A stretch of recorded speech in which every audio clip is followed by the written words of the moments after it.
Nós temos a satisfação de abrir a sessão do Simpósio Internacional Ciência, Tecnologia e Sociedade e Produção do Conhecimento. Hoje, com o tema, um grande tema, que é a relação entre gestão de políticas públicas e políticas de Estado, portanto, vinculadas a demandas sociais. O nosso tempo ele tem uma abrangência maior do que a da área específica de ciência e tecnologia, mas vocês vão ver as exigências de se pensar essas questões relacionadas à gestão pública de políticas setoriais no Brasil, entre elas de ciência e tecnologia, educação superior, educação fundamental e básica, ensino de ciências. Todas essas questões têm uma vinculação com o modelo de política pública brasileira. A nossa grande deficiência no Brasil, que é a política pública não chegar até a base social. E ela ser feita para, geralmente, 1/3 da sociedade, né?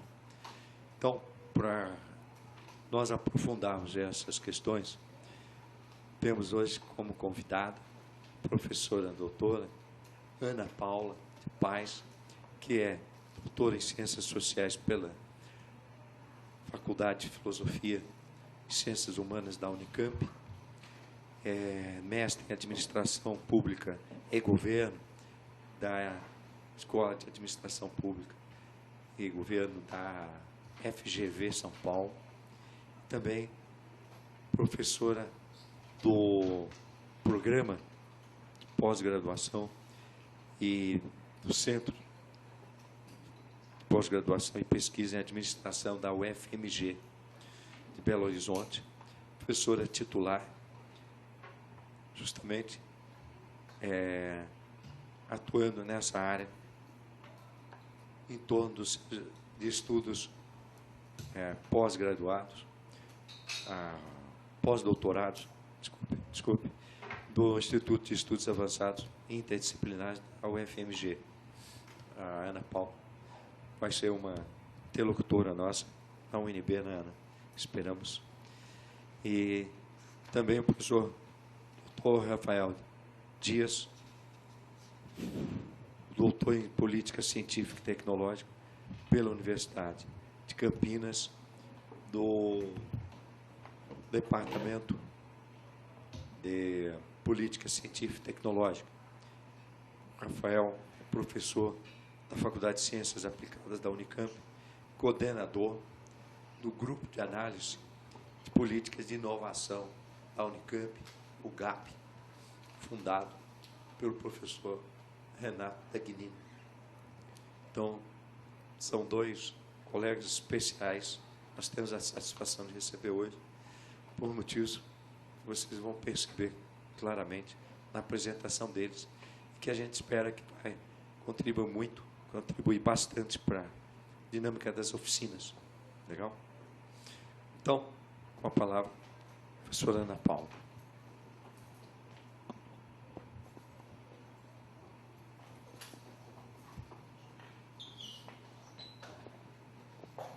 Bom, em primeiro lugar, eu gostaria de agradecer ao professor Ricardo Neri pelo convite, né?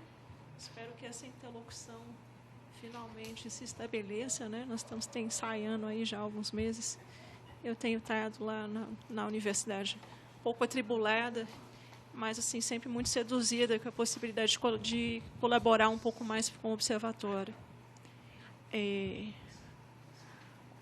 O professor Ricardo Neder me pediu que eu fizesse uma discussão que trouxesse o que eu penso a respeito da administração pública, mas, ao mesmo tempo, também colocasse o que eu trabalho do ponto de vista de uma epistemologia crítica, né? Porque a teoria crítica, como eu ia dizendo, o professor Ricardo Neder me solicitou que eu discutisse um pouco o que eu penso a respeito da administração pública, mas sem deixar de fora o que eu trabalho também do ponto de vista da teoria crítica.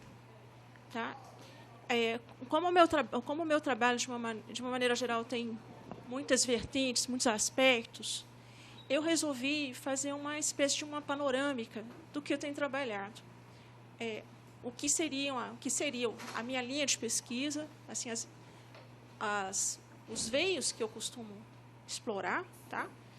E, para ficar um pouco mais organizado, eu fiz isso em torno dos 3 livros que eu publiquei, tá? Porque esses livros representam, para mim, consolidação de fases do meu trabalho. Tá? Então, o que eu vou apresentar aqui para vocês tem um pouco a ver com isso.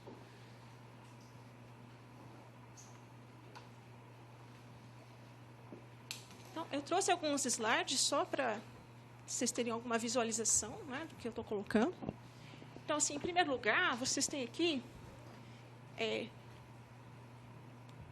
o norte do meu trabalho, que é sempre trabalhar numa perspectiva de epistemologia crítica. Guerreiro Ramos e Fernando Prestes Mota, né, que são autores que atuaram aí na área de estudos organizacionais no Brasil.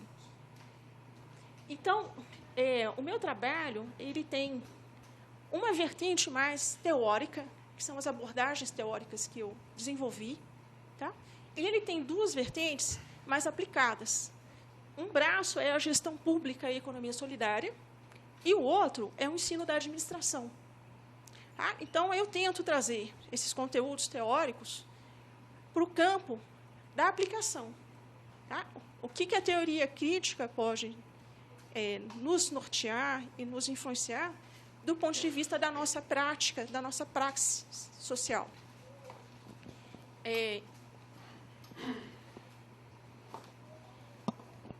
Essas 3 vertentes, né, que a gente tem aqui, essa vertente da gestão pública da economia solidária, ela teve como ponto de partida e tem gerado outros frutos o livro que se originou da minha tese de doutorado, que é o Por uma Nova Gestão Pública. Esse livro que foi publicado pela editora da FGV, a defesa da tese foi em 2003 e o livro foi publicado em 2005. Do ponto de vista das abordagens teóricas, eu tenho um outro livro que foi fruto do meu pós-doutorado na GV de São Paulo, que é esse aqui, um livro mais didático, um livro que se chama Teoria Crítica nas Organizações, em que eu vou fazer uma discussão mais teórica, tá? E eu já vou aprofundar isso com vocês daqui um pouquinho. E, do ponto de vista do ensino da administração, as minhas pesquisas acabaram desembocando nesse meu último livro, que é O Estilhaços do Real, que vai discutir o ensino da administração na perspectiva benjaminiana, a perspectiva do Walter Benjamin. Esse outro título que eu coloquei aí, que é o Repensando Estudos Organizacionais, é um livro que está no prelo, que vai ser publicado em breve, eu acredito, e ele representa a consolidação do concurso que eu fiz de professor titular na UFMG.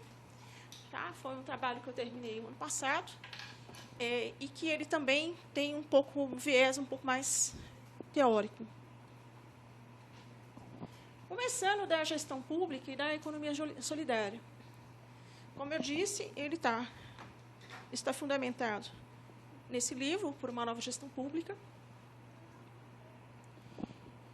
E o que eu vou trabalhar, principalmente, é uma crítica do gerencialismo. Tenho que contar rapidamente uma história para vocês, porque quando eu entrei para fazer o meu mestrado na GV, né, e depois o doutorado na Unicamp, naquele momento, nós estávamos vivendo uma consolidação do que a gente chama de administração pública gerencial. Tá? E vocês, talvez, que tenham estudado um pouco gestão pública no Brasil, a reforma do Estado recente, devem conhecer um pouco a discussão que o Bresser Pereira realizou enquanto acadêmico e que ele executou também enquanto ministro da reforma. E a minha presença na AGV, durante o mestrado e o doutorado, sempre foi uma tentativa de fazer um contraponto à administração pública gerencial.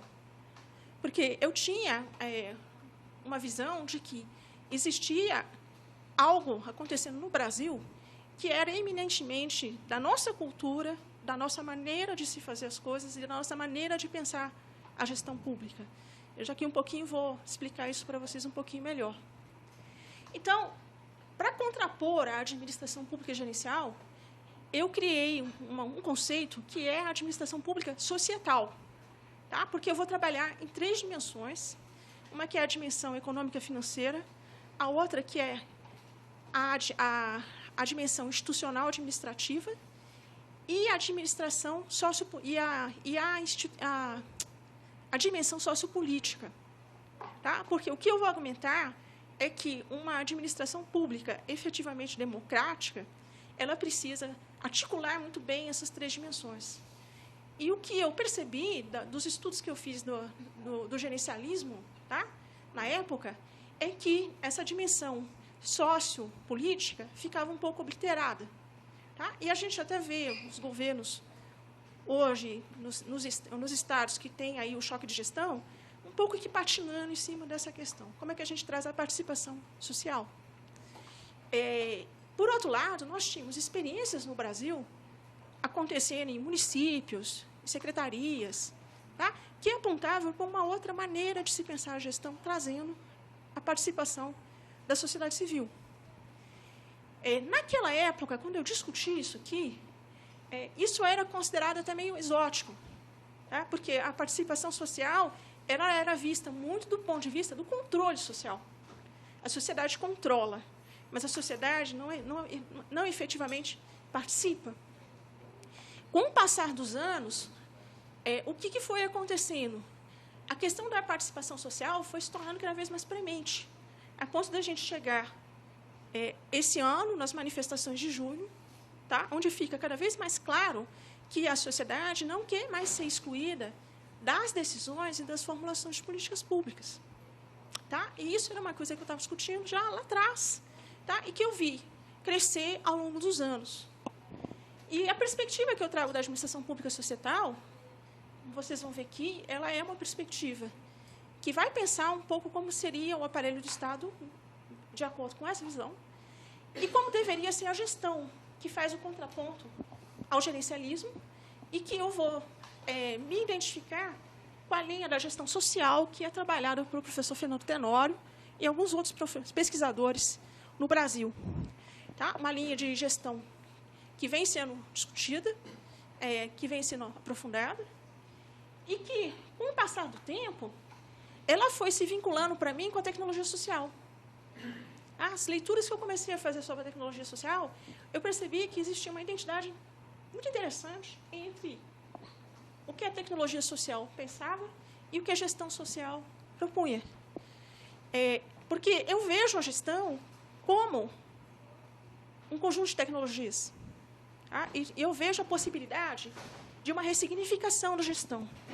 Aliás, como vocês viram aqui no meu primeiro slide, eu coloquei aqui a ressignificação da gestão como um outro norte do meu trabalho. Tá? Para mim, repensar como a gestão é feita é um elemento fundamental desde os primeiros trabalhos que eu publiquei. Desse ponto de vista, eu trabalho muito o pensamento do Maurício Trachtenberg, do Guerreiro Ramos, com o livro dele, A Nova Ciência das Organizações. Aqui a discussão do Trachtenberg de burocracia e ideologia. A visão que ele tem, que é um pouquinho mais marxista heterodoxa, que me agrada, que traz um pouco do anarquismo. E o Fernando Tenório, como eu disse para vocês, que é um dos principais pesquisadores que discutem a gestão social. E então eu estou começando a fazer essa aproximação agora do Marcuse, que já é um autor caro para mim, já fiz alguns trabalhos a partir do pensamento dele, e o que o Andrew Finber tem discutido a partir do trabalho do Marcuse. Então, eu tenho agora, no momento, uma intenção de me debruçar um pouco mais nessa parte aqui, para fazer essa ponte. E o que eu tenho percebido também ao longo dos anos?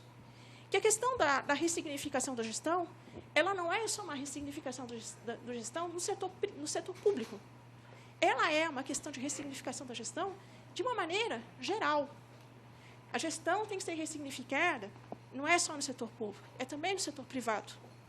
Tá? Porque as interlocuções que nós precisamos ter com o setor privado pedem que o posicionamento de gestão no setor privado saia desse paradigma gerencialista que graçou durante as décadas de 80, 90 e até hoje. Tá? E eu tenho achado trabalhos interessantíssimos, tá? Que mostram a possibilidade de uma gestão dialógica. Tá? De que a gestão deveria ser pensada como uma construção social, uma prática social constituída pelos grupos, tá? E numa perspectiva mais de gestão compartilhada e gestão e autogestão. Tá? Então, essas duas linhas aqui, eu estou começando a trabalhar um pouco mais agora. Estou tentando publicar um trabalho a partir dessa questão da gestão geológica e me debruçar sobre esse material um pouco mais teórico, né, que discute a tecnologia social. Vocês vão uma coisa que é importante perceber é que essa discussão da gestão geológica, ela também está muito fundamentada no trabalho do Habermas. Tá? A discussão que ele faz da ação comunicativa, que eu estou tentando tirar do marco teórico para trazer para uma perspectiva mais prática. Tá? Ok, existe a ação comunicativa, ela é uma idealização, mas nós podemos, de repente, pensar como é que se faz essa ação comunicativa. Tá? E eu tenho descoberto caminhos muito interessantes na pesquisação, na socioanálise, que é uma vinculação aí de sociologia clínica com psicanálise, e tenho aprofundado muitos estudos também da psicanálise. Né? Eu estou terminando a parte teórica da minha formação no Círculo Psicanalítico de Minas Gerais, e esses conteúdos da psicanálise, porque a psicanálise é isso, né? É a dialogicidade, é a possibilidade do sujeito se colocar pelo seu discurso e se colocar do ponto de vista do que é o seu inconsciente.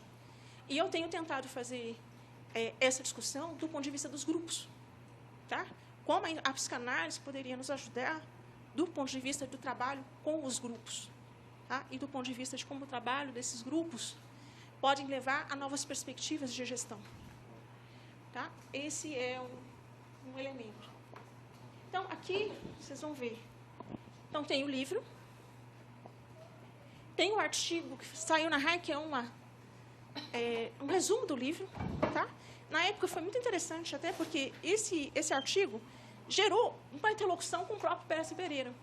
Ele fez uma réplica ao meu artigo e eu fiz uma tréplica. Então, se vocês procurarem na revista lá, número 45, de 2005, vocês vão achar a interlocução que eu tive com o Bresser na época. Isso foi uma coisa legal de se fazer. Recentemente, o pessoal do IPEA me convidou para ficar 8 meses como bolsista e escrever um trabalho para uma coletânea de livros que eles estavam organizando. E o que foi me pedido na época é que eu fizesse uma atualização da discussão que eu fiz no Por uma Nova Gestão Pública. Isso gerou esse artigo aqui, e que eu vou discutir, principalmente essa questão das práticas possíveis. E aí eu já vou começar a fazer articulação com a tecnologia social. Tá? Eu vou falar muito da economia solidária. Tá? Eu vou mostrar que não se muda só uma perspectiva de aparelho de Estado e de gestão. Se muda, na verdade, todo um projeto político. Tá? Toda uma forma de se ver as coisas que começa, inclusive, pelo como nós entendemos a economia. Tá? Então, quando eu trago aquelas 3 dimensões, dimensão econômico-financeira, institucional-administrativa e sociopolítica, eu estou pensando que essas 3 dimensões articuladas, elas precisam efetivamente dialogar. Então, a perspectiva econômico-financeira tem que passar também por um repensar, por uma outra forma de se colocar. Isso aqui, gente, é um resumo, tá? Eu peço perdão que talvez não esteja tão claro aí para vocês enxergarem, mas é um dos quadros resumos onde eu faço a comparação entre a administração pública gerencial e a administração pública societal. O que eu fiz foi estabelecer 6 variáveis e fazer, aí, então, uma contraposição entre esses 2 modelos.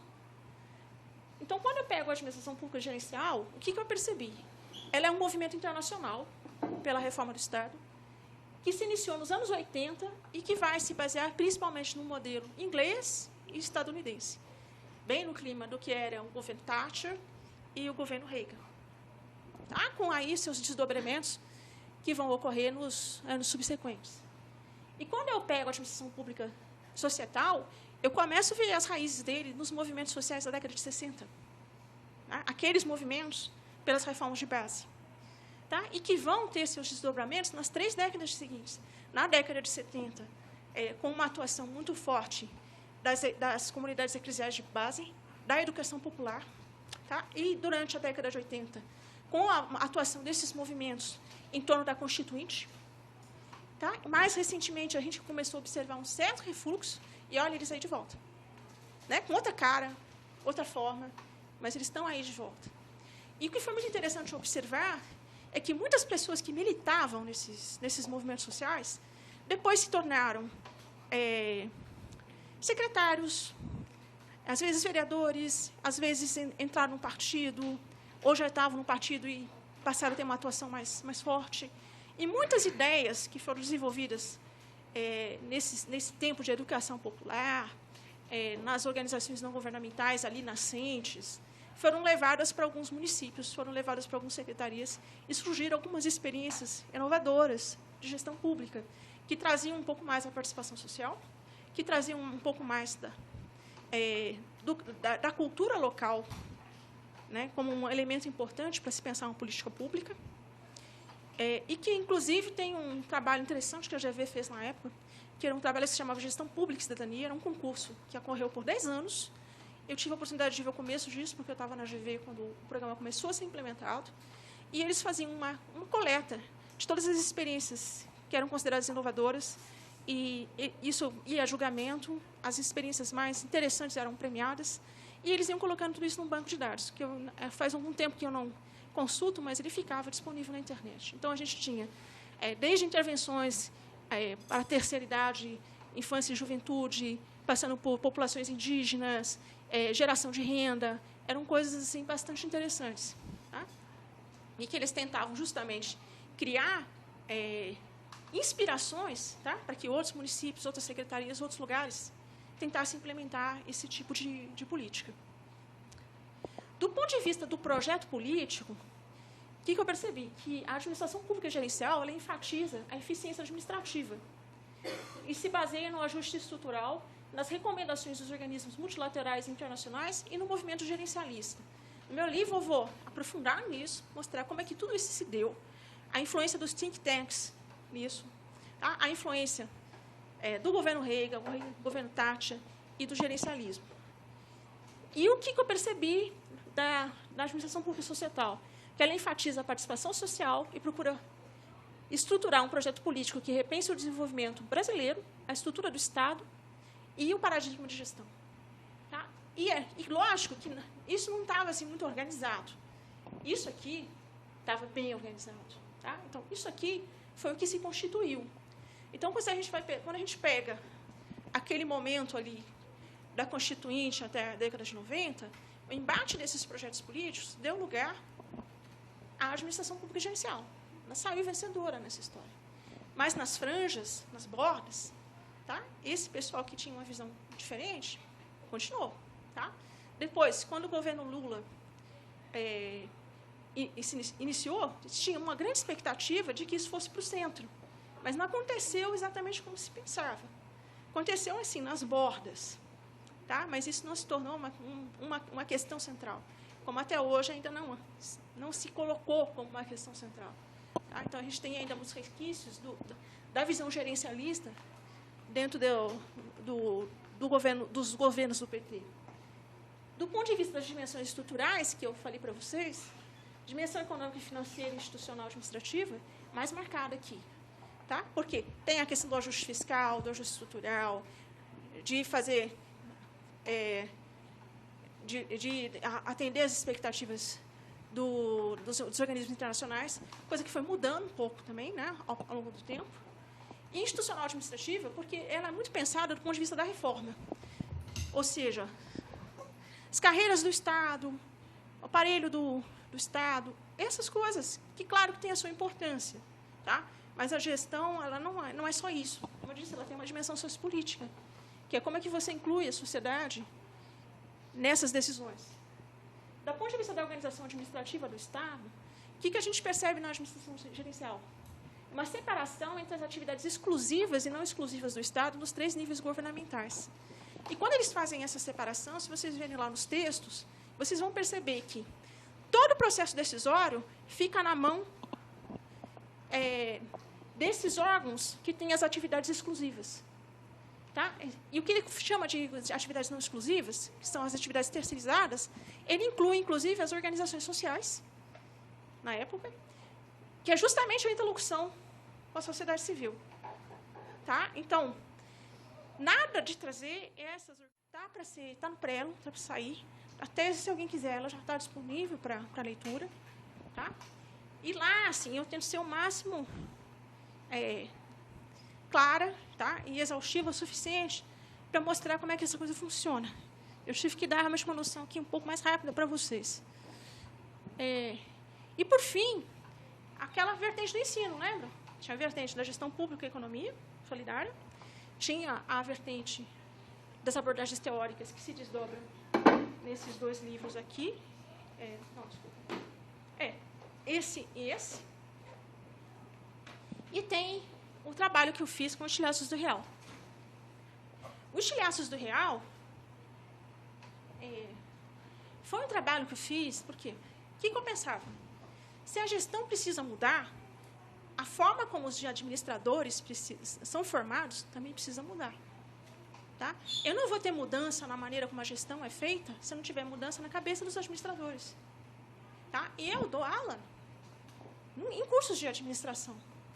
Então, eu pensava assim, olha, eu tenho que chegar numa maneira de ver o ensino da administração que saia dessa visão tecnicista, tá? Dessa visão empobrecedora, que, em geral, tem os cursos. Tá? E aí, o que eu fiz? Eu fui na escola de Frankfurt discutir, fazer uma interlocução com o pessoal de São Carlos, que tenta fazer trabalhos em cima do Adorno. O Adorno tem umas conferências que ele fez pelo rádio sobre o ensino e que ele tenta fazer essa vinculação entre teoria crítica e ensino. Mas todos os frankfurtianos, de uma certa maneira, tentaram fazer isso. Uma das coisas que tinha lá era um conceito de experiência formativa. Tá? Esse conceito de experiência formativa, ele me intrigou muito. Eu queria muito entender o que é que tinha por trás. Na verdade, ele nem estava lá colocado com essas palavras. Tá? Isso aí foi um pouco invenção minha. O que eu percebi? O Adorno, na verdade, ele tem um trabalho todo muito construído em cima do trabalho do Walter Benjamin. Benjamin ele e o Benjamin foram contemporâneos, e eles tinham uma interlocução muito intensa, tá? Até o Benjamin falecer, né? Aquelas circunstâncias trágicas que algumas pessoas conhecem, né? Ele se suicidou para não cair na mão da polícia alemã na guerra. Só que os dois, então, eles tiveram uma convivência muito profícua. E o Adorno foi muito influenciado pelo Benjamin. E o Benjamin, ele tem uma grande influência de um conceito filosófico, que é o conceito de experiência. Tá? Então, a discussão que ele vai fazer da modernidade, ele vai falar o seguinte: nós estamos perdendo a noção do que é a experiência. Ele vai dizer assim, a experiência não é isso que a gente tem todo dia no cotidiano, de um monte de coisa que acontece e nada fica para a gente. Tá? A experiência é algo que nos toca, que nos marca, que escreve alguma coisa para nós de verdadeiro e de autêntico. Tá? E ele está dizendo, ele coloca que o homem moderno vai perdendo, tá? Pelos choques que ele tem que enfrentar no cotidiano, essa capacidade de experienciar. Então, a nossa relação com o mundo acaba ficando muito superficial. E a sensação que a gente tem é que nós temos contato com 600 mil coisas na internet, nos jornais, com as pessoas, e que nada fica. Tá? E isso me intrigou muito, porque eu queria entender o que tinha por trás desse conceito de experiência. Então, tem um texto dele que se chama Uma Experiência de Pobreza, que ele vai discutir justamente que os soldados que voltaram da guerra, eles voltavam tão empobrecidos que eles não conseguiam sequer falar. Eles estavam presos no seu silêncio, traumatizados. Tá? Porque eles tiveram tantos choques que perderam a capacidade de interagir. O outro texto é o texto que se chama O Narrador. E ele vai dizer o seguinte, que a experiência ela ocorre na interação entre as pessoas. A experiência só ocorre quando você realmente tem pessoas interagindo com pessoas. Tá? Então, ele vai dizer que, antigamente, assim, os pais, as pessoas liam histórias para os seus filhos, tá? E que essa forma de dialogicidade ela era muito importante para o aprendizado. Tá? E que hoje a gente está sendo muito mediado por tecnologias, tá? E ele já começava a falar isso naquela época. Ele já falava da televisão, ele já falava de outras coisas, né, que a gente não tem hoje, mas que tinham naquela época. E que essas mediações que a tecnologia vai fazendo, vai afastando as pessoas dessa dialogicidade. E aí, uma das coisas que eu fui perceber nos conceitos do Adorno, que foram emprestados de maneira do Benjamin, é que a aprendizagem, tá? A formação, no sentido frankfurtiano, que a gente chama de Bildung, tá? Ela só ocorre por meio da experiência. Então, eu venho aqui dar uma aula para vocês. Se nada disso tocar vocês, vocês não levam nada para casa. Tá? A experiência só vai acontecer se eu conseguir dizer alguma coisa que tenha a ver com a sua realidade, com a realidade dela, com a realidade dele, e que ele consiga fazer uma vinculação e colocar alguma coisa por dentro, internalizar alguma coisa, de fato. Então, com isso, você realmente tem uma experiência formativa, algo que muda para você, que faz diferença para você, que você leva para a sua vida. Tá? Porque tudo o resto são coisas que vêm e vão embora. Tá? Então, por exemplo, na escola, aquela decoreba. O cara vai lá, decora tudo para a prova, vomita tudo na prova, volta para casa, esqueceu tudo. Tá? Bem na perspectiva do Paulo Freire, que ele vai dizer daquela educação bancária, tá? Que deposita no aluno, mas não desenvolve uma pedagogia de fato libertadora. Tá? Então, esse conceito de experiência, para mim, ele foi muito central. Eu faço uma longa discussão teórica a respeito dele, para mostrar onde ele se vincula com a formação, para dizer o seguinte, que, embora nós estejamos vivendo num mundo de modernidade, ultramodernidade, pós-modernidade, não sei como vocês queiram chamar, nós não perdemos a capacidade de experienciar. Está em nós, está em cada um. Tá? O que nós estamos deixando é de exercitar isso, tá? Porque as relações estão ficando cada vez menos autênticas, as relações estão ficando cada vez menos dialógicas, menos comunicativas. Então, quando eu coloquei isso, eu fui estudar a formação dos administradores. Eu fiz uma pesquisa com vários coordenadores de curso, tá? Coordenadores de IC, pessoas que estavam vinculadas, de uma certa maneira, com formação de administradores. E foi uma coisa muito curiosa, porque, lógico, que o que eu vi lá é uma terra devastada, né? E aí, gente, eu tenho uma vinculação muito grande com o que o Benjamin pensa. Tá? Porque o Benjamin acha que, mesmo num mundo completamente destruído, existe algum resto, existe algo que brilha e que você pode resgatar. Então, o trabalho que eu fiz, que eu chamo de elaboração micrológica, baseado no Benjamin, foi pegar as falas dessas pessoas e tentar pegar esses momentos de brilho. Então, eu tinha aquele coordenador que estava completamente desmotivado, né, ou então estava super aderido a esse discurso mais de mercado, formando para o mercado. Lá no meio, de repente, o cara soltava uma coisa que mostrava que ele tinha uma perspectiva diferente. Entendeu? Que se fosse realmente fazer aquilo que ele queria, era outra coisa. Tá? E eu fui colecionando isso. Tá? Para mostrar o quê? Que essa centelha de mudança está presente lá. Tá? E que a gente acaba passando muito por cima disso, dando pouca oportunidade para isso. Tá? E que a gente acaba tratando o formando em administração como o lacaio do capital. O cara que vai chegar lá, vai dar conta de fazer o que a empresa quer, tá? E que não vai ter nenhuma perspectiva analítica, crítica. Tá? E quando esses caras, pensam bem, eles tomam as decisões que afetam nossas vidas. Entendeu? Eles têm capacidade de fazer coisas que alteram a vida de muitas pessoas. Então, eu penso que se você não muda a formação do administrador, você não muda nada. Tá? Porque a gestão, hoje em dia, é uma coisa central na nossa sociedade, da qual nós não conseguimos escapar. Se não conseguimos escapar, só temos uma saída, que é pensar a gestão de outro jeito. Tá? Começando de como você ensina os administradores. Tá? Então, eu vou fazer uma série de considerações nesse livro, recomendações, né? E uma das recomendações básicas que eu faço é o seguinte: não se esqueça, essa pessoa um dia foi uma criança, um dia teve capacidade de experienciar, um dia teve capacidade de sensibilizar para as coisas. Então, isso ainda está lá dentro. Tá? E se o professor, de uma certa maneira, consegue acionar, trazer, tá? Você abre uma porta para a pessoa tentar ver as coisas por outras perspectivas. Né? E eu trabalho isso de uma maneira muito efetiva, porque eu sou professora de ensino e administração no mestrado, e eu tento trazer isso para os alunos, e tento trazer isso para os alunos de uma maneira prática. Eu ponho eles para aula, aulas pequenas, e o grupo faz os feedbacks do que aquela pessoa está apresentando.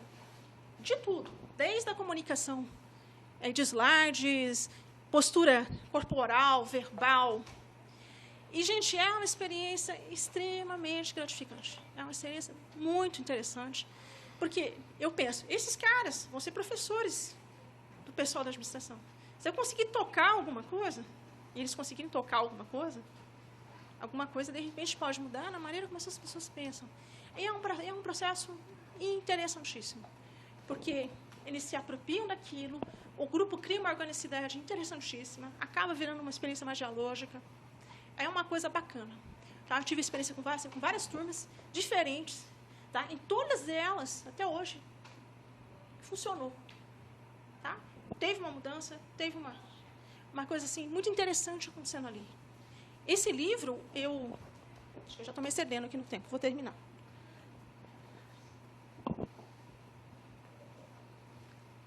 Tá?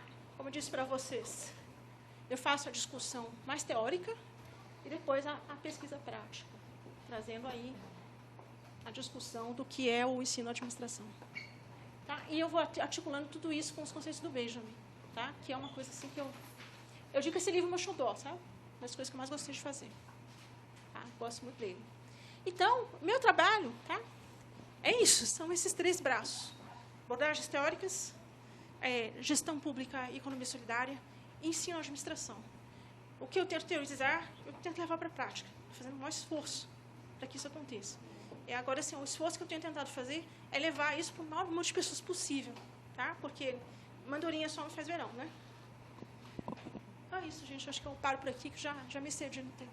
Obrigada.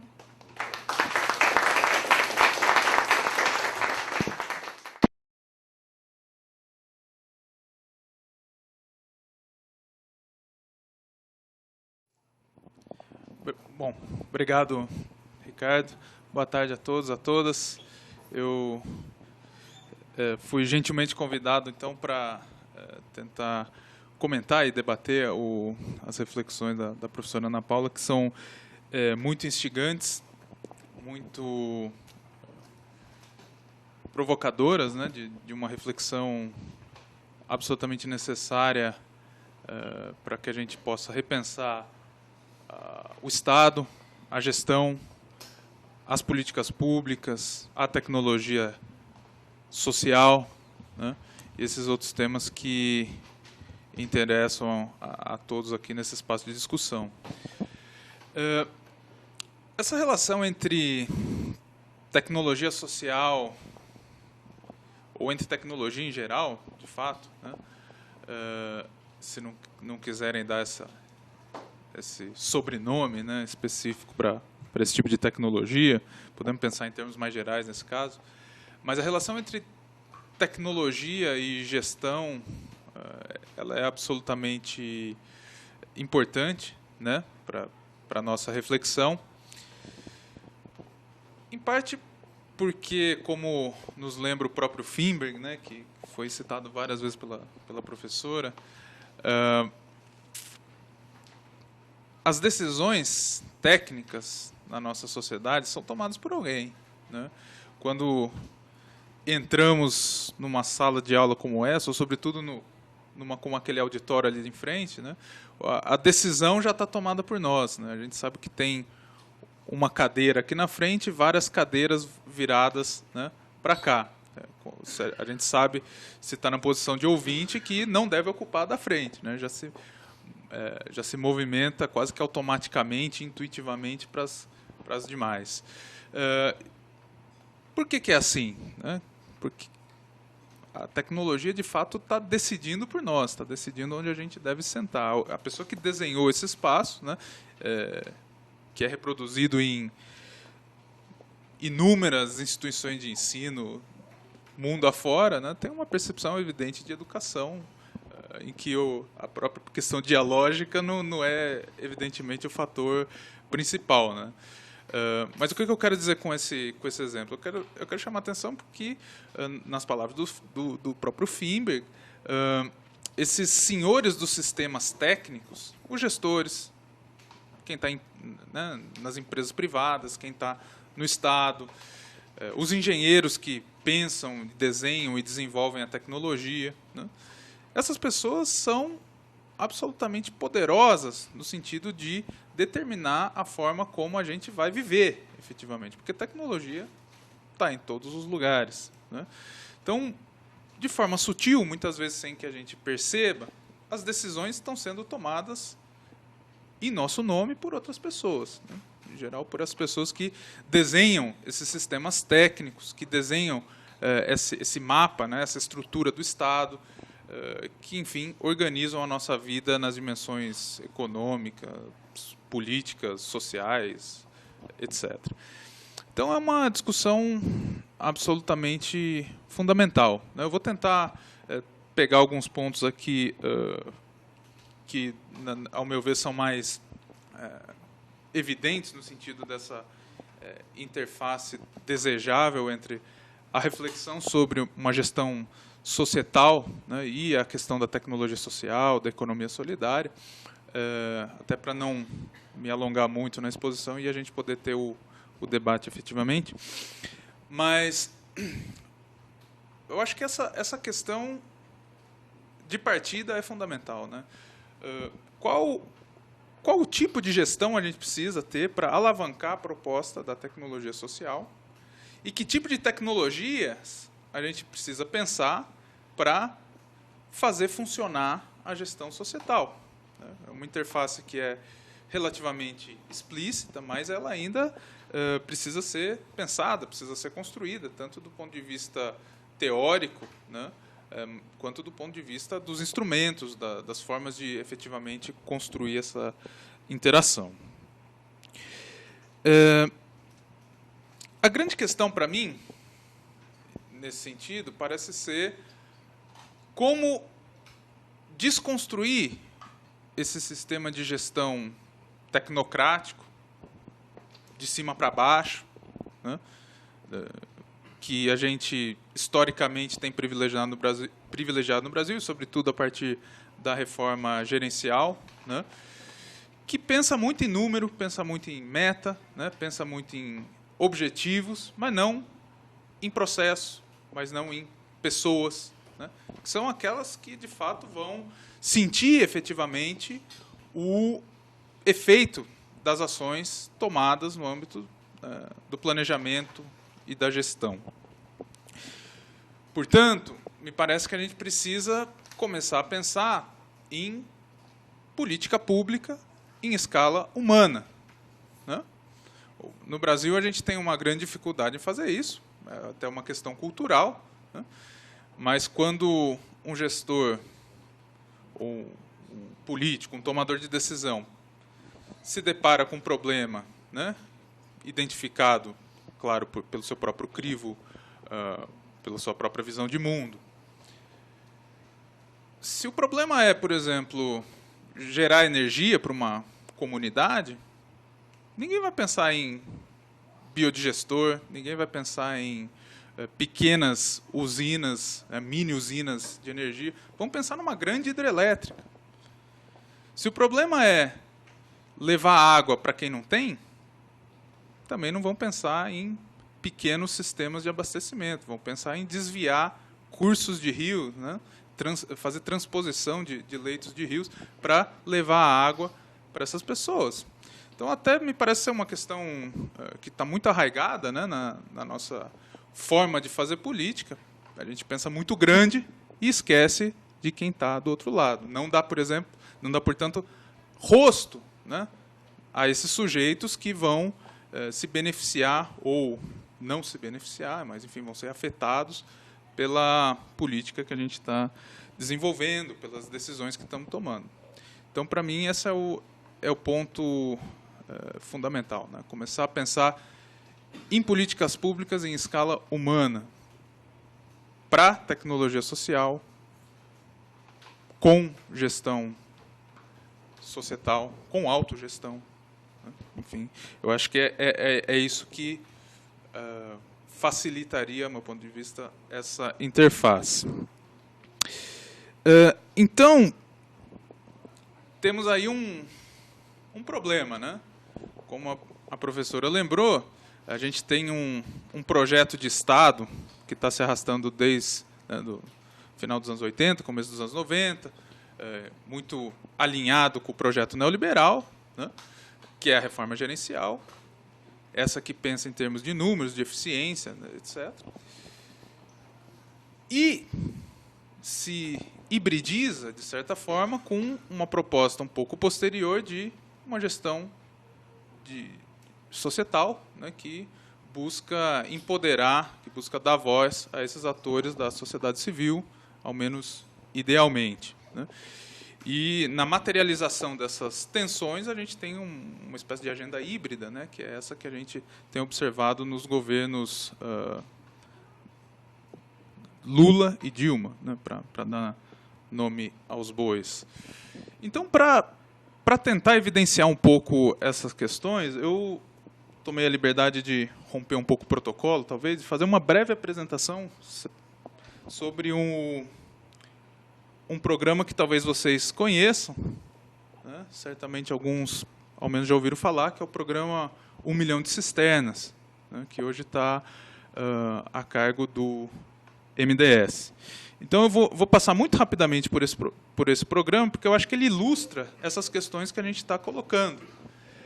É uma pesquisa que a gente desenvolveu com o apoio do IDRC, que é um instituto canadense, em parceria com a Universidade Nacional de Quilmes, na Argentina, e também com o pessoal do Instituto Poli. E é uma pesquisa que está apoiada em dois principais vetores teórico-metodológicos, o da análise de políticas públicas e o da sociologia e filosofia da tecnologia, que são as perspectivas que a gente trabalha no nosso grupo lá na Unicamp. Muito bem, então eu vou começar, né, que tipo de problemas a gente se depara quando pensa na questão da água, né? O que pode ser um problema nessa situação, para contextualizar justamente esse tipo de resposta que o programa tem se proposto a dar. Quando a gente fala sobre água, né, os principais problemas são esses: cobertura, né, quando a gente tem água e esgoto inacessíveis à maior parte da população, ou seja, não chega para todo mundo. Quantidade, quando os recursos hídricos são insuficientes. Continuidade, quando tem uma certa sazonalidade, né, a qual está condicionado o acesso à água. E qualidade, quando a água não é apta ao consumo humano. Pode estar, por exemplo, infectada, né, contaminada ou coisa parecida.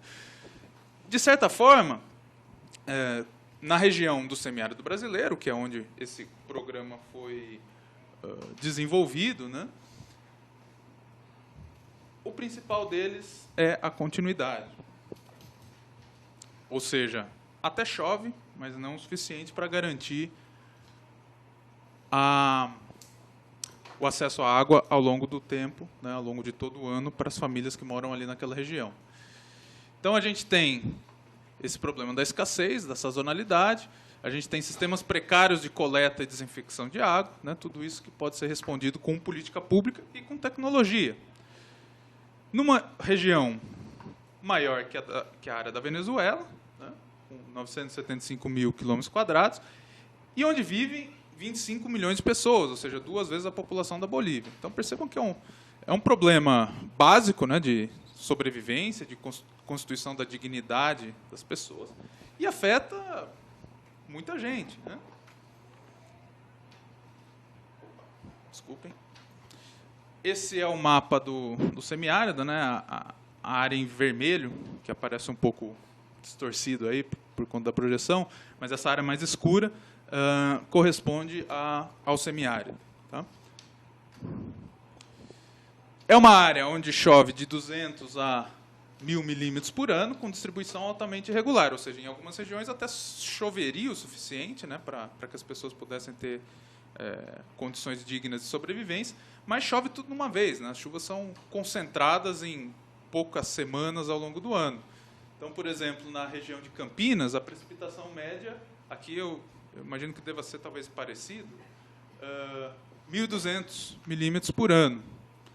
Não é muito diferente do que a gente verifica em determinadas regiões do semiárido, mas as condições técnicas para responder a essa sazonalidade da chuva são diferentes.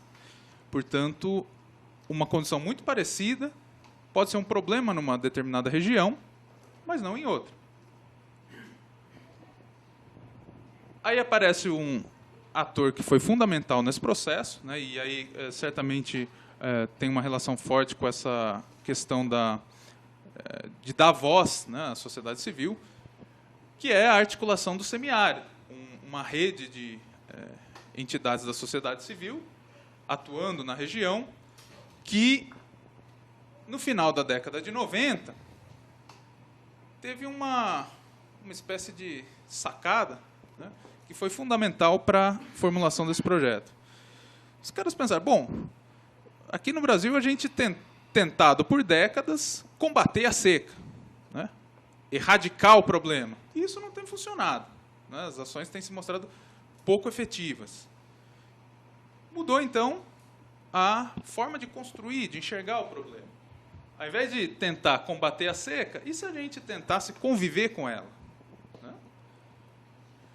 A estratégia de combate à seca, para além de ser pouco efetiva no sentido da mudança que promove, gerou até um outro problema social, né? Acentuou o fluxo migratório para os grandes centros urbanos, ou seja, as estratégias de combate à seca tradicionalmente adotadas estavam, inclusive, expulsando as pessoas da região em que moravam, né? E ninguém quer sair da sua casa, tá certo? E, por piores que sejam as condições, aquela terra é parte da identidade das pessoas, é parte do que elas são, né? É o que define essas pessoas. Então, essa perspectiva, inclusive, à primeira vista, parecia mais interessante, né? Então, a ASA começa uma série de discussões com o Ministério do Meio Ambiente, na época ainda comandado pelo Sarney Filho, né? E começam a pensar em projetos pilotos para construir uma rede de cisternas no semiárido e resolver o problema da seca. Ou melhor, promover a estratégia de convivência com a seca, né? Então, ainda no âmbito desse programa piloto, no ano 2000, eles constroem a primeira cisterna, né, em cuja placa de inauguração se lê essa frase bastante simbólica, né? Cisterna representa um marco histórico para todos que acreditam que a parceria, a solidariedade e a corresponsabilidade propiciará uma vida digna no semiárido brasileiro. Quem já viu essa plaquinha, né, quem já viu uma cisterna dessas, sabe que todas as construídas no âmbito desse programa, que aí começou efetivamente como programa em 2003, né, todas são numeradas. Então, por exemplo, essa é uma das primeiras que foi feita, a número 104, no município de Itaguaçu da Bahia, na comunidade de Mundinho, Aqui embaixo a gente vê todas as siglas, né, das entidades que se envolveram com a construção dessa cisterna. Estou passando muito rápido ainda, descrevendo, né, mas depois eu vou amarrar todas essas observações. Então, o programa é lançado em 2003 pela ASA, agrupa essas iniciativas pontuais anteriores, no âmbito do programa piloto, e, até o momento, já beneficiou alguns milhões de pessoas, né, no semiárido, em mais de 1.100 dos seus municípios. A última vez que eu conferi os dados, né, no sistema deles, que foi em novembro de 2012, faz um tempinho já, portanto, já haviam sido construídas mais de 520 mil cisternas, né? Reparem que é um número absolutamente preciso, né? Eu sabia que naquele dia eram exatamente 521.116 cisternas, porque a gente podia acessar o site do MDS, né? E aqui no canto havia esse contador de cisternas que permitia que a gente visse em tempo real, né, quantas cisternas já haviam sido construídas. De lá para cá, eu não consegui mais ver esse número, né? Aparentemente, o contador de cisternas foi desativado, está com algum problema, né? Então, esse foi o último dado em tempo real que eu consegui extrair. Mas, numa estimativa bastante razoável, dá para a gente estimar que hoje deve ser perto de 600 mil. Né? Bom, aqui uma foto da família, de uma família na frente da cisterna, 96.039. Vamos falar, então, da tecnologia. São cisternas construídas sobre buracos, né, de 2 metros de raio por 1,20 de profundidade, em média, mas isso também depende um pouco a profundidade depende um pouco das condições do terreno, então se é mais arenoso, se tem pedra, né, tudo isso afeta. E o custo aproximado é de R$ 1.800, tá, por cisterna. Claro que esse é o custo efetivo da construção. O MDS, quando ele repassa o recurso para as entidades, ele repassa um pouco a mais que isso, porque ele embute aí custos administrativos, custos de gestão, e esse valor se refere efetivamente só a material, tá, e mão de obra.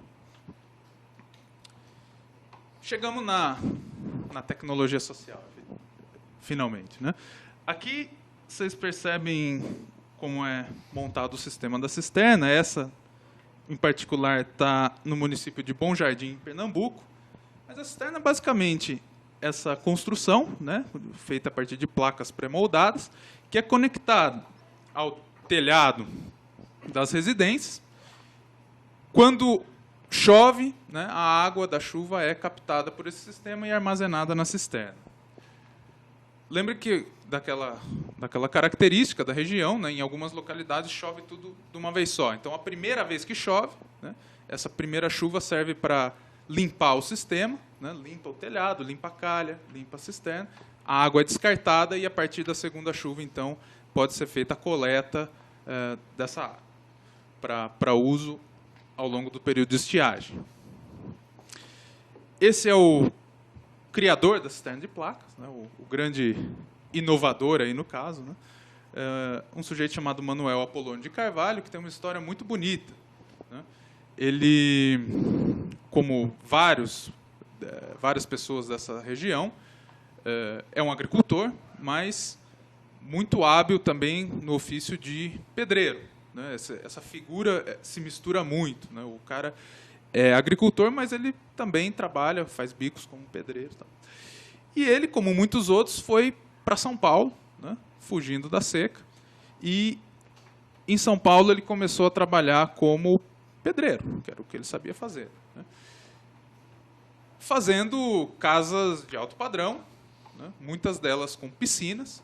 E aí reza a lenda, né, que ele começou a observar aquelas piscinas e pensou, bom, se eu posso fazer a piscina, né, seguindo esse modelo das placas, por que eu não posso fazer cisterna também de placa, dessa mesma forma? Né?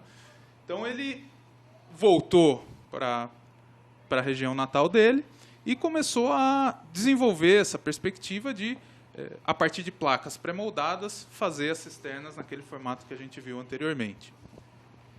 Então, as cisternas são construídas em conjunto, né, por pedreiros capacitados pelas entidades ligadas à ASA, juntamente com as famílias, né? As famílias têm um papel importante de escavar, ajudar na escavação do solo ali para a instalação das cisternas, oferecem alimentação, oferecem hospedagem aos pedreiros, né?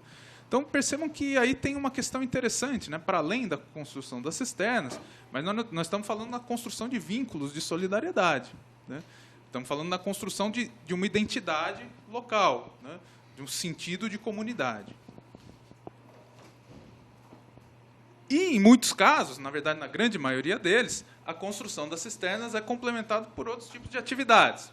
Então, algumas entidades, quando constroem, ou quando dão apoio, né, à construção das cisternas para uma determinada região, eles vão oferecer atividades complementares, como, por exemplo, um curso de agroecologia, né? Então, ensinam as famílias a plantar de acordo com os princípios agroecológicos, ou então dão um curso de gestão dos recursos hídricos ali para que aprendam a administrar aquela água das cisternas. Oferecem oficinas sobre microcrédito, né? Tem várias coisas nesse sentido. Essas condições permitem que, se usada com parcimônia, a água armazenada numa cisterna pode durar até 8 meses, ser consumida por uma família sem grandes problemas. Ou seja, funciona.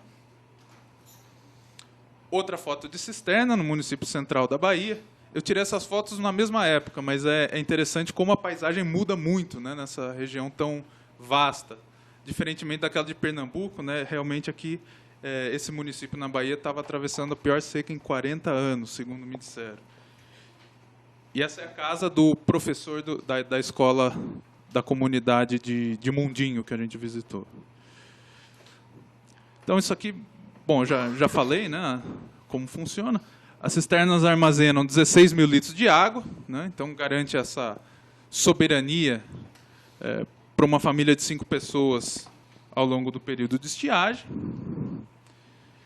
Novamente, aqui a gente vê o sistema montado, né?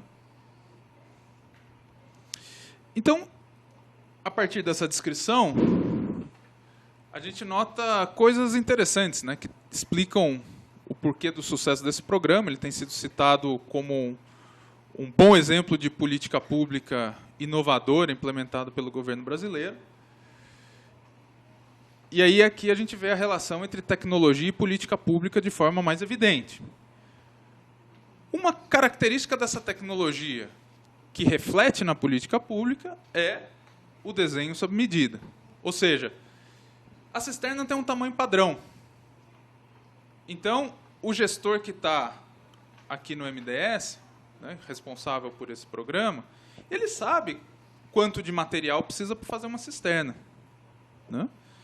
Ele sabe quantas placas precisa, quanto de areia, né, é necessário, quanto de água.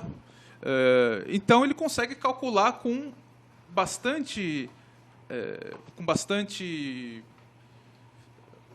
precisão. Obrigado, fugiu a palavra. Com bastante precisão, a quantidade de recursos necessários para financiar essa tecnologia. Isso é absolutamente fundamental, né, num contexto que o próprio Estado está sendo sempre pressionado, né, com uma grande mãozinha da mídia aí, né? O Estado é visto como um espaço de corrupção, as ONGs são todas corruptas, né? Então, esse é o tipo de política pública que é absolutamente transparente, né? Não tem muita margem para o dinheiro escapar. O gestor sabe quanto custa uma cisterna, a ONG, a entidade da sociedade civil, sabe quanto, né, é necessário para construir, quanto que ela vai ter de custo administrativo. Então, é tudo mais ou menos feito de forma a garantir a transparência e a gestão desses convênios entre Estado e terceiro setor. É uma tecnologia flexível. Então, a gente tem exemplos de cisternas que são combinadas com outras tecnologias, e a gente tem também diferentes tipos de cisternas que são combinadas num outro programa, que é o P1+2, né, Uma Terra, Duas Águas, ou seja, A família recebe primeiro aquela cisterna, e aí ela pode se candidatar a receber uma segunda cisterna que ela vai usar para, não para o consumo doméstico, mas para produção, né, de vegetais, frutas, ou, né, pode oferecer aquela água para os animais que cria. Então, é uma tecnologia absolutamente flexível nesse sentido. Isso colabora para o sucesso da tecnologia, né, para o funcionamento social da tecnologia e para o sucesso do programa. É uma tecnologia que, por conta dessa flexibilidade, permite uma combinação, né, de infinitas formas de bombas, filtros, gambiarras, que são construídas a partir do conhecimento local. Então, são tecnologias que empoderam as comunidades, porque não destroem o conhecimento que eles têm, mas, justamente o contrário, se potencializa por esse conhecimento. Então, aqui a gente tem um exemplo de bomba, né? Essa tal bomba d'água, aro, trampolim, que é um design de bomba manual desenvolvido por um agricultor para facilitar essa extração da água da cisterna. Em geral, o desenho padrão prevê que seja com um balde, né? Tem famílias que desenvolvem esse sistema de filtragem. Então, eles podem reaproveitar a água daquela cisterna. Por exemplo, lavou a louça, lavou a roupa com a água, pode filtrar novamente essa água e usar para alguma outra atividade. Por exemplo, eles conseguem usar até para a produção de alimentos. Dá para usar, né, com esses canteiros agroecológicos. Essa aqui é um exemplo justamente naquela escola no município de Mundinho. Era uma escola que estava sem receber merenda fazia 6 meses. Né? Algumas crianças estavam comendo só farinha. Outras, que tinham um pouco mais de condições, levavam alimento de casa para complementar a merenda. É justamente o contrário, né? A merenda é para garantir a permanência e eles têm que levar de casa porque não tem merenda. Então, esse canteiro salvou, né, salvou o dia dessas crianças, porque elas podiam complementar então a refeição com o que era produzido aí, além, é claro, de aprender também sobre os princípios agroecológicos. Então, ela tem uma função bastante prática, né? Refeição, alimentação, mas também pedagógica importante. Tudo isso possibilitado pela cisterna, essa parte de um terceiro programa ainda, chamado Cisterna nas Escolas, que é basicamente o mesmo modelo de cisterna, só que com uma capacidade de 50 mil litros, e não de 16. Tá? Então, aqui eles plantavam um monte de coisa, plantavam alface, plantam couve, plantam pimenta, beterraba, cebola, né, tudo isso usado na alimentação. Densa rede de apoio político, ou seja, houve uma grande capacidade, né, dos atores interessados no sucesso desse programa em se organizar. As entidades da sociedade civil, sobretudo aquelas vinculadas à ASA, ministérios, né, órgãos do governo federal, algumas prefeituras locais, a Fundação Banco do Brasil, que apostou muito também nessa tecnologia. Outra coisa que explica o sucesso é essa capacidade de criar uma marca forte. Então, hoje você fala em P1MC, né, em muitos espaços, uma sigla automaticamente reconhecida, porque realmente é uma marca forte, uma marca que reforça a atenção que os atores dão à própria política pública. Então, estamos falando, gente, basicamente, não de um programa que representa só acesso à água, mas também garantia de saúde, possibilidade de produção de alimentos, geração de renda, reforço da identidade local, empoderamento comunitário, estímulo à solidariedade e garantia da dignidade humana. Não é só água, né? Tudo isso também. E, principalmente isso, eu diria. Agora, talvez alguns também tenham acompanhado que a história não é tão bonita assim, né? A gente tem um final um pouco trágico, na verdade, um desfecho que ainda não ocorreu, né?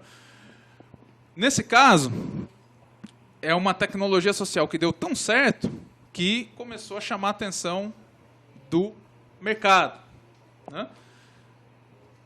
Então, no começo do ano passado, o governo brasileiro fechou um acordo para a compra de 300 mil cisternas de plástico, com valor unitário de R$ 3.500, ou seja, basicamente o dobro, né, da cisterna de placas, sendo que uma única empresa, a Aqualimp, que pertence a um grupo mexicano, vai oferecer 60 mil cisternas para o governo, num contrato de 210 milhões. Tá? Isso despertou uma resistência muito forte, né, dos atores envolvidos com as cisternas de placas. Né? Houve uma resistência bastante violenta nesse sentido. E conversando com o pessoal da ASA, a visão deles é basicamente a seguinte, né? O que motivou essa mudança num programa que estava dando tão certo? Basicamente, esse programa também passou a ser pensado de forma tecnocrática, né? E não daquele outro paradigma de política pública com rosto, né, em escala humana. É um programa que seria usado, né, numa possível tentativa de reeleição da presidente Dilma, como uma das suas marcas de governo. Então, ela queria atingir a meta dos 1 milhão de cisternas, né, até o ano que vem, para tentar a reeleição. Então, alguns membros do governo teriam chamado a ASA para conversar, né, e perguntaram para eles, olha, vocês conseguem fazer as outras 500 mil em 2 anos? E os caras disseram, não. Né, com tudo isso que a gente faz, né, não é só fazer cisterna, tem também as oficinas, os cursos e tal, a gente precisa de, sei lá, 5, 6 anos. Quantas vocês conseguem terminar até 2014? Conseguimos terminar mais 200 mil. E aí a conta fecha, percebe? As outras 300 são justamente essas de plástico. Então, a gente está tendo essa tecnologia, né, e não mais aquela anterior, sendo instalada em muitas dos domicílios das famílias do semiárido. Esse é um modelo de cisterna justamente produzido pela Aqualimp. E aqui a gente tem uma declaração do diretor comercial da empresa, né? Ele diz que é um mercado que interessa muito, estamos atentos para novos contratos, é o maior programa de compra de sistema de abastecimento de água do mundo, nada chega próximo ao volume que o governo brasileiro pretende comprar. Então, é um mercado. Né? Aquilo que, para a família, né, que está recebendo a cisterna, é uma promessa de mudança de vida, para essas pessoas é um mercado, uma possibilidade de valorização do capital. Resultado, né, a gente tem relatos de cisternas deformadas pelo calor, porque elas não são projetadas para aguentar aquelas condições daquela região. Cisternas que são deformadas pelo peso da chuva, né, porque realmente chove muito em alguns lugares de uma vez só. De tal modo que a gente pode pensar, a partir disso, né, num conflito que transcende apenas a dimensão tecnológica. Nós não estamos só falando da escolha entre uma tecnologia ou outra, uma escolha técnica, é uma escolha política, efetivamente. Né? Mais que uma disputa entre modelos de cisternas, é uma tensão entre estilos de desenvolvimento, paradigma de política pública. É disso que nós estamos falando. Nós estamos falando de água, nós estamos falando de cisterna, mas nós estamos falando, na verdade, de muito mais que isso. Um desses paradigmas está pautado em perspectiva de valorização dos saberes tradicionais, construção de vínculos de cooperação e solidariedade, em que a água é direito, não é mercadoria. Choveu, entrou na cisterna, é um bem público, né, ao qual aquela família tem acesso. Não precisa pagar nada para isso, para ninguém. Aqui, a gente tem a mercantilização da água, a mercantilização de um direito básico, né, que é o acesso à água, previsto, inclusive, pela ONU. Aí a resposta, né, que veio dessa articulação prévia, né, carimbos, cisternas de plástico, de PVC, somos contra. Né, manifestação que fechou a ponte Juazeiro-Petrolina no começo do ano passado, né, com 10 mil agricultores se opondo à compra de cisterna de plástico. E aqui algumas faixas bastante interessantes.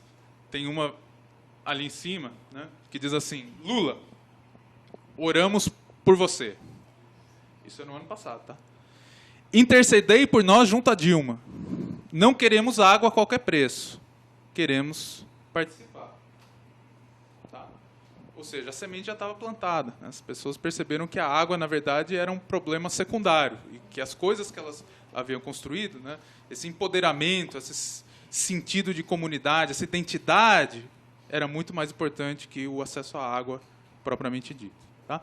Então, muito brevemente, essa é uma experiência que eu queria mostrar para vocês, que eu acho que ilustra o desafio.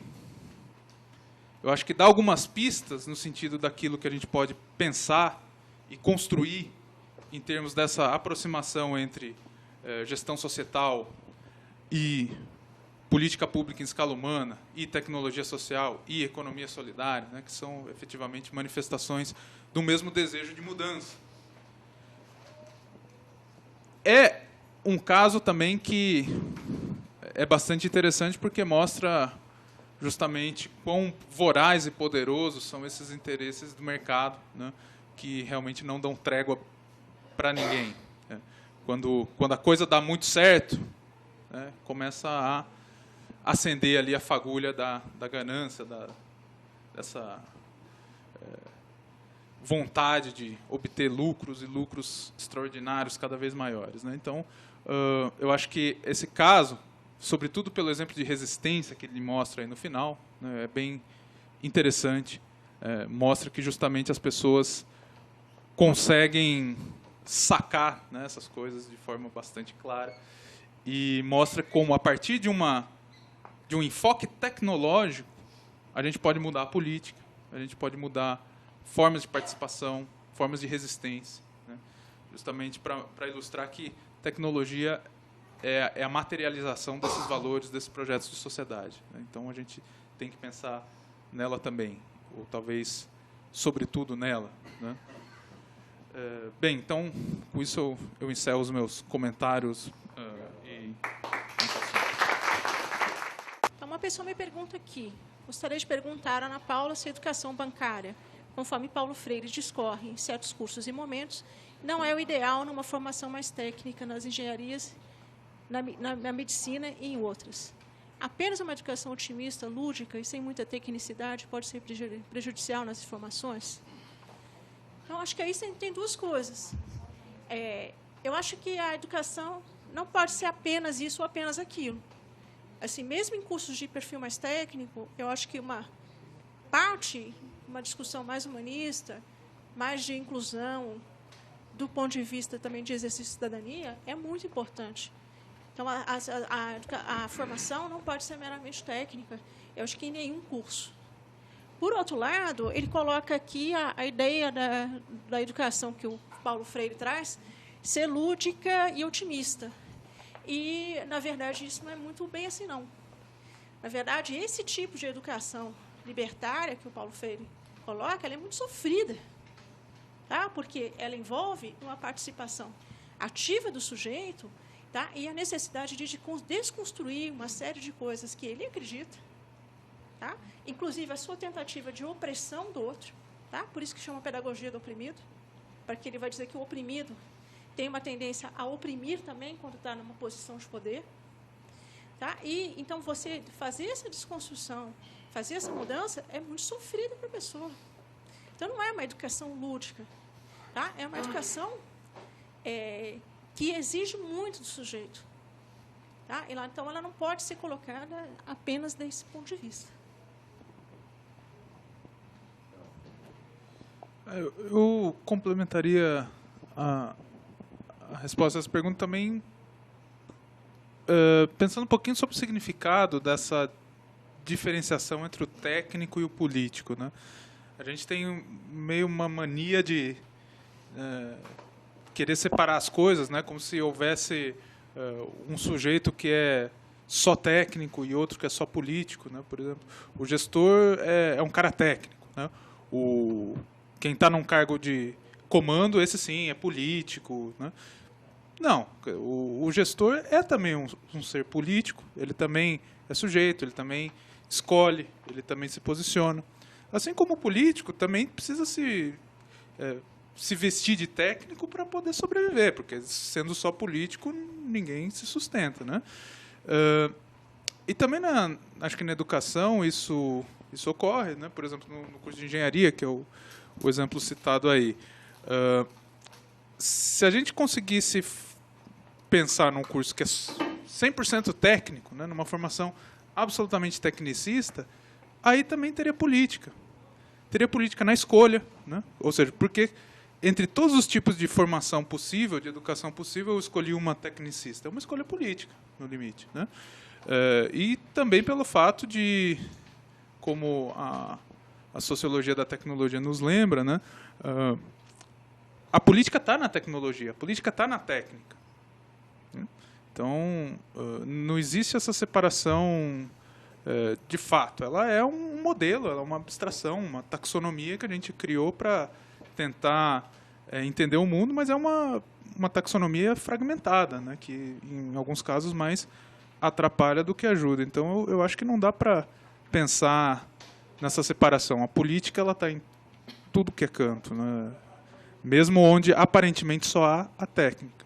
Ali também há a política. Então, por exemplo, um curso de engenharia tradicional, né, em que o aluno aprende cálculo, aprende resistência de materiais, aprende física, química, né? Aí está a política. Por que ele aprende isso e não aprende, por exemplo, como que foi construído o manual de engenharia que ele usa? Por que ele não tem disciplinas do tipo história social da engenharia, história social da técnica? Isso é raríssimo, sobretudo no Brasil, né? São escolhas políticas, são visões de mundo materializadas em diretrizes curriculares, em currículos, né, cursos, disciplinas. Pediria a todos que têm questões e intervenções para fazer, para vir aqui, por favor. A professora Raquel quer levantar?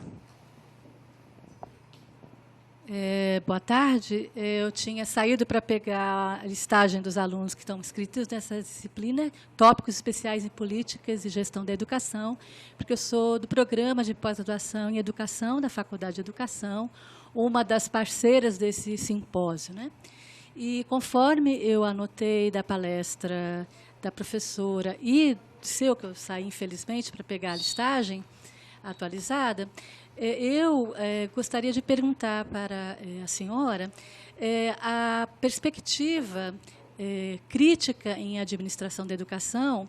Ela é trabalhada, eu fui aluna do Trachtenberg na Unicamp, e também eu conheci o Guerreiro Ramos aqui na Universidade de Brasília, quando eu trabalhava com a disciplina Introdução aos Princípios da Administração, eu utilizava esse autor, né?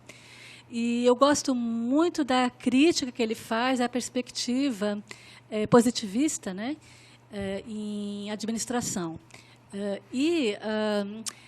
No entanto, a meu ver, ele deixa um pouco a desejar na crítica que ele faz ao marxismo. Então, e não foi tocado na sua exposição a perspectiva marxista, que, inclusive, em educação, o Vitor Paro, da Universidade de São Paulo, é um dos representantes, né? Oi? Eu vou terminar a pergunta, porque eu preciso passar o microfone para você, porque senão os que estão assistindo não vão ouvir. Tá, tudo bem. É que eu vou ter uma distorção do que eu vi na relação. Guerreiro Ramos, né? Porque você usou 3 abordagens, o Trachtenberg, o Guerreiro Ramos e o Tenório, né? Mas ela foi orientada do Fernando Mota. Então, e aí ele veio a óbito, enfim, teve problema de saúde e você continuou. As matrizes que você utilizou em administração foram a do Trachtenberg, se eu não me falha, né, a memória e as anotações, o Guerreiro Ramos e, em seguida, o Tenório, né? E, enfim, então, sobre o Guerreiro Ramos, eu não vi a tua exposição, a crítica que ele faz, ele, pessoalmente, Guerreiro Ramos, ao marxismo, que ele propõe a perspectiva fenomenológica, a redução fenomenológica, seguindo a tradição dos portugueses, né? E, a meu ver, a crítica que ele faz ao Marx é muito enviesada pelo Lenin, a leitura do Lenin, de Marx. Enfim, eu quero que você se posicione frente a isso. Gostaria que, se você pudesse, se aprofundar um pouco mais nessa minúcia, né, teórica, porque é uma minúcia, mas importante, perguntar como é que tem sido usada nas cisternas, no Brasil, essa perspectiva de inclusão, enfim, da perspectiva do Andrew Finberg, né? Mais intervenções? Vamos, gente, por favor. Perdão, Ana Paula, na tua abordagem de gestão pública, tu faz um vínculo com a economia solidária, nessa primeira vertente citada, né? Mas eu percebi que talvez tu tenha exposto pouco sobre essa vinculação. Podia ampliar esse aspecto, por gentileza?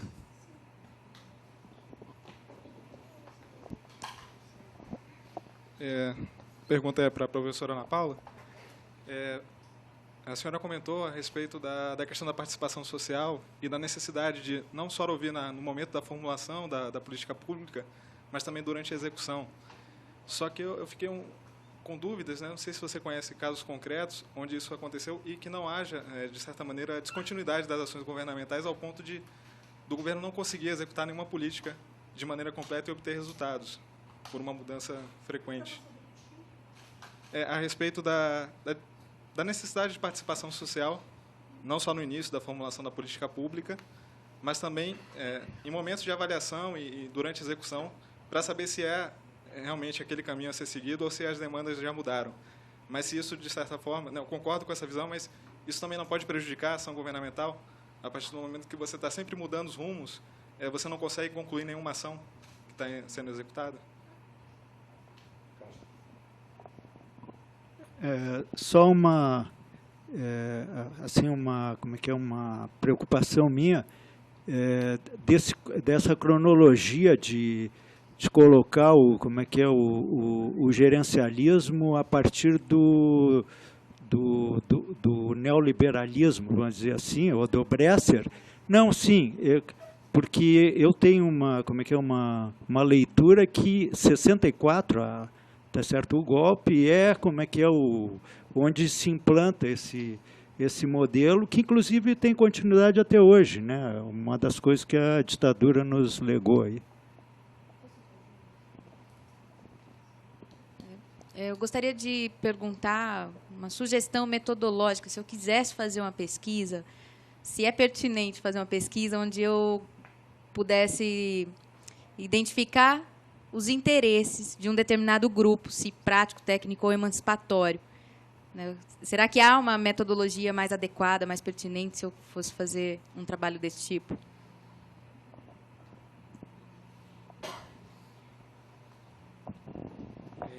Pegando o gancho do que falou o Rafael, né? Teve uma hora que você fez uma pergunta, né? Que você, na verdade, o que te incomodava bastante, se é que eu escrevi direito aqui, é como desconstruir o sistema, né? De gestão tecnocrática, né? Que se estabeleceu no país, né? E aí eu queria saber a opinião de vocês, assim, porque o que a gente vê, por exemplo, o governo criou a Câmara de Políticas de Gestão, Desempenho e Competitividade, e convidou, né, líderes do mercado, inclusive o presidente dessa Câmara é o Gerdau, né? E tem outros também, né, empresariado. Então, a gente vê, por um lado, isso acontecendo, quer dizer, a ideia dessa Câmara é que de lá saiam as principais diretrizes em termos de gestão pública, né? Pelo menos eu entendi assim. Então, como é que fica essa questão do Rafael, né? Diante dessa postura do governo, né? Do Estado, né? E, inclusive, o caso da cisterna, né? Que foi bem, mas chegou num ponto lá que houve uma tentativa de captura, né? Pelo mercado desse projeto de tecnologia social. Então, existe uma estratégia mesmo, a ideia é trabalhar na periferia e começando com iniciativas da borda, ou tem algum grupo, alguma iniciativa dentro da estrutura, do aparelho do Estado, trabalhando com a burocracia, por exemplo? Tem alguma iniciativa? É possível? Ou é mais um trabalho mesmo de periferia para o centro, né? Maurício, essa é a pergunta de 1 milhão, né? Que diria o Renato Dagnino, né?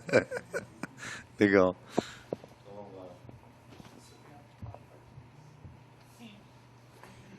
Em relação, seu nome mesmo, desculpa? Raquel. Em relação a essa questão do Guerreiro Ramos e o marxismo, essa é uma pergunta muito frequente, tá? Que eu costumo responder da seguinte maneira. O Guerreiro Ramos é um produto do seu tempo. Tá? E quando ele fez essa discussão do marxismo, naquela época, no Brasil, o marxismo, ele era ou o marxismo do Partido Comunista, leninista, marxista, leninista, stalinista, ou ele era o marxismo estruturalista, bem na linha do Althusser. Tá? É um marxismo que, inclusive, foi muito discutido até pelo próprio Fernando Henrique Cardoso, pelos sociólogos da Escola Paulista, a qual ele se opunha. Tá? Então, quando ele faz essa interlocução em relação ao marxismo, ele está respondendo a essas pessoas. Guerreiro depois teve um encontro com a Escola de Frankfurt, mas isso foi muito no final da vida dele. Então, ele não teve tempo para fazer uma reelaboração da vertente do marxismo ocidental. Porque eu acho que se ele tivesse entrado por aí, talvez ele tivesse até mudado de opinião. Mas a interlocução que ele tinha era com esse marxismo. Então, é uma pergunta, como eu disse para você, muito frequente e que acho que eu cheguei até a escrever uma coisa pequena a respeito. E eu vejo por essa perspectiva. Né? Porque foi na década de 70 que a gente teve um começo de entrada do Gramsci nas discussões dos movimentos sociais, na discussão das ONGs e de alguns intelectuais brasileiros. Então, ele morreu na década de 80. Então, quando essa discussão começou a chegar, ele já não estava mais aqui para dialogar. Sim, eu acho que se ele tivesse encontrado com esse outro marxismo, ele teria tido uma identificação grande até, porque pela interlocução que ele faz com a Escola de Frankfurt. O David Harvey, por exemplo, faz uma discussão muito atual do Marx, da releitura de Marx, brilhante. Sim, o Harvey, o Jameson, vários deles, assim, e eles vão buscar nos marxistas ocidentais, que é Gramsci, que são os frankfurtianos, que é o próprio Sartre, que é o Jameson também passa por aí. Ah, então, eu acho que, né, a gente às vezes exige bastante, né, dos nossos intelectuais, né, mas as pessoas conseguem dar conta, às vezes, de tudo não. Né? Mas eu acho que, no meu ponto de vista, eu acho que a obra do Guerreiro tem a sua validade no contexto dos estudos organizacionais, porque a provocação que ele faz, ela foi muito frutífera. É o órgão do Marx. Exatamente, isso. Agora, o Trachtenberg, o fato é que o marxismo que ele trabalhava é pouquíssimo conhecido no país pelos pesquisadores. Tá? Ele trabalhava com alguns autores anarquistas que poucas pessoas conhecem, marxistas heterodoxos, que pouquíssimas. Nessa chamada que eu estou fazendo, eu até listo alguns autores que eram trabalhados pelo Trachtenberg, que provavelmente algumas pessoas nunca nem ouviram falar. Tá? Então, mesmo o marxismo do Maurício, ele foi muito mal compreendido. Assim, então, tanto assim, essa posição do Guerreiro não foi muito bem compreendida como o próprio marxismo do Maurício. Acho que até onde eu consigo chegar. Alguém me perguntou a respeito da economia solidária. A pergunta era por que eu não explorei muito isso. Né? Isso. Aquele último trabalho que eu fiz para o IPEA é quando eu realmente começo a incorporar mais a discussão da economia solidária. O que eu tenho feito em relação à economia solidária é a orientação de muitos trabalhos lá no CPAD, tanto graduação, como mestrado, doutorado. Eu tenho alunos que estão trabalhando dentro dessa perspectiva. Publiquei algumas coisas, inclusive tem um trabalho que se chama... Não vou lembrar o título, mas ele relaciona a economia solidária com o imaginário, porque eu acho assim, o seguinte, que incorporar uma visão de economia solidária é também uma mudança de atitude, é uma mudança de posição psíquica, né? Porque é o que a gente verifica, por exemplo, quando a gente vai ver as cooperativas e muitas vezes fábricas ocupadas. As pessoas se tornam proprietárias, mas elas não têm a mentalidade do cooperativismo. Tá? E acaba que a reprodução do modo capitalista de organização continua. Você muda a distribuição dos meios de produção, mas a mentalidade continua. Então, esse é um dos elementos assim, que eu costumo trabalhar. Mas, realmente, no Por uma Nova Gestão Pública, eu não chego a tocar nesse assunto. Ele não era... e, na verdade, ele vai começar a se tornar alguma coisa mais discutida alguns anos depois, inclusive, na academia, tá? Tinha algumas discussões de economia solidária que eram mais esparsas. Depois elas começaram a aparecer com mais força. Aí elas começaram a ser incorporadas nos últimos trabalhos. Então, assim, infelizmente, eu não pude explorar muito aqui, porque, né, não dá tempo da gente falar tudo. Por que faz essa associação, já nesse título, no primeiro verbete dessa epistemologia crítica? Sim. O que é a associação gestão pública e economia solidária? Porque eu trabalho com esse campo. Tem feito por que aspecto essa relação? Eu acabei de te falar, uma delas é do ponto de vista psíquico. Eu vou trabalhar essa linha do imaginário. Assim, ou você muda a mentalidade das pessoas, ou você retrabalha os grupos, do ponto de vista deles incorporar um espírito corporativista, ou não adianta você redistribuir meios de produção, não adianta. Isso eu consegui ver empiricamente, assim, fazendo pesquisas em comparativas, em que eu percebia que mudou a forma de propriedade, mas não mudou nada na mentalidade das pessoas. Elas continuavam se comportando como se fossem empregadas. Tá? Preferia ter alguém que tomava conta de tudo e não participar das decisões. Tá? E venho fazendo alguns trabalhos também do ponto de vista daquela ressignificação da gestão que eu coloquei. Porque trabalhar na perspectiva da economia solidária implica em ter uma visão um pouco diferente de como a gente faz a gestão de cooperativa, como a gente faz a gestão de organização não governamental, porque os modelos que a gente tem no setor privado, eles não se enquadram muito bem aí. Tá? Eles são muito limitados para os desafios que existem ali. E quando a gente leva isso de uma maneira abrupta para lá, você acaba, às vezes, deformando muito, principalmente o sentido daquelas iniciativas. Tá? Então, assim, as minhas preocupações no campo econômico solidário vão por aí.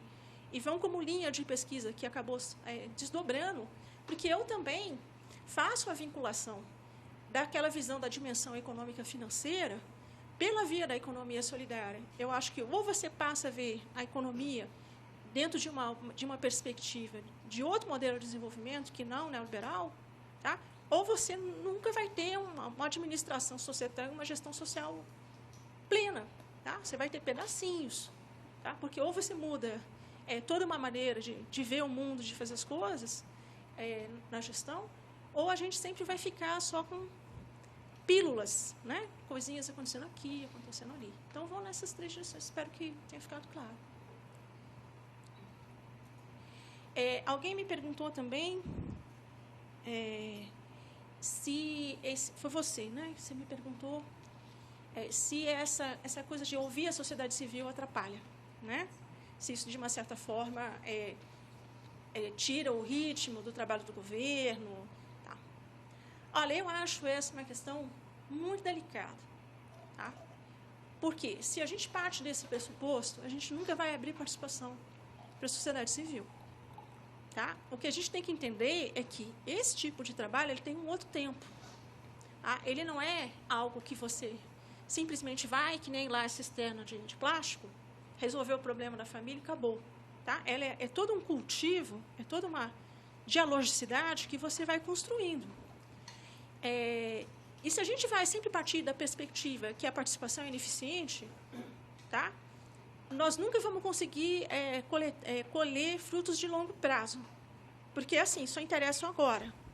Tá? E quando você vai fazer a avaliação das coisas, você vai percebendo assim, as decisões que você toma agora, sem consultar a sociedade, podem resolver uma série de coisas. Tá? Mas se você tomasse essas decisões, ouvindo a sociedade no longo prazo, você ia ter outros tipos de mudança, que não é só aquelas questões dos resultados alcançados, mas toda uma mudança de cultura política. Tá? E mudança de cultura política não ocorre do dia para a noite. Tá? E as pessoas, depois que elas tomam gosto, elas vão reivindicar, que nem ele colocou. Nós não queremos só água, nós queremos participação. Tá? Então, nós não podemos colocar as coisas de um ponto de vista de um raciocínio linear. Entendeu? A participação vai atrapalhar o ritmo da máquina pública e do governo. Ela não vai tornar as coisas mais aceleradas, mas provavelmente você, no futuro, vai ter resultados mais sólidos, vai ter uma cultura política modificada, você vai ter desdobramentos que, do ponto de vista do que eu penso como eficiência, eu tenho até rediscutido esse conceito, me parecem mais afinados com o que seria a ideia de direitos de cidadania. Sabe? Então, não sei se também se responde completamente a sua pergunta, mas eu acho que isso, eu acho que é toda uma mudança de mentalidade. Alguém aqui me perguntou, ele me perguntou ele, na verdade, mencionou que o gerencialismo vem de antes. De fato, o gerencialismo, quando eu recupero no meu livro, eu começo no começo do século XX. Tá? No meu livro está lá, desde o começo do século XX. O que vai acontecer na década de 80 é um auge dessa situação. Tá? Porque aí o gerencialismo vai ter um momento de consolidação, tá? E de espraiamento para outras áreas da sociedade, em especial para a área do governo. Tá? Porque, embora lá atrás já houvesse toda uma tentativa de pautar as coisas do ponto de vista do gerencialismo, o gerencialismo, enquanto ideologia, ele foi sendo construído, tá?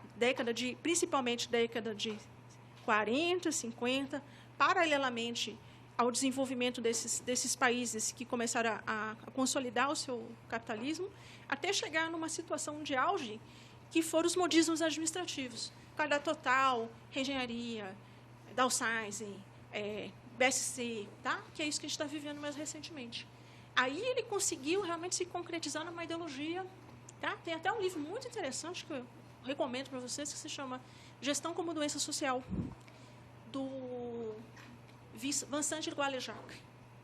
Tá? É um livro bárbaro, em que ele faz uma análise muito lúcida disso tudo, e que ele vai justamente mostrar como é que a gestão foi sendo engendrada como ideologia e como a gente tem que tentar escapar dessa posição. Porque ele vai colocar, olha, gestão não é só isso. Gestão pode ser pensada de outra perspectiva. Tá? Ela não é só doença. Tá? Assim, do ponto de vista em que ela é uma ideologia, ela se transformou numa doença. Mas, do ponto de vista da nossa necessidade de ação social, ela é uma necessidade. E há necessidade de nós pensarmos ela de um outro jeito. Gestão com doença social. Gestão com doença social. Livro bárbaro. Eu acabei de ler, eu tenho vontade até de resenhar. Vincent de Gualejac. Ele é um dos autores franceses que tem esse Vincent de Gualejac. G-A-U. G-A-U. G-A-U-L-E-J-A-C. J-A-T. E C. Já achou na internet? Já. É C no final. Gestão, doença social. Gestão como doença social. É muito interessante o livro. O Vincent de Gualejac, ele é um desses pesquisadores franceses que trabalham na linha da psicanálise. Então, ele vai trazer um pouco a questão da psicanálise no livro. Mas ele tem uma visão multifacetada. Ele vai discutir psicanálise, vai discutir do ponto de vista da economia, ele vai discutir do ponto de vista da política, ele vai mostrar também como a gestão o mal que a gestão causou no campo da política, tá? Sendo do ponto de vista, quando ela falou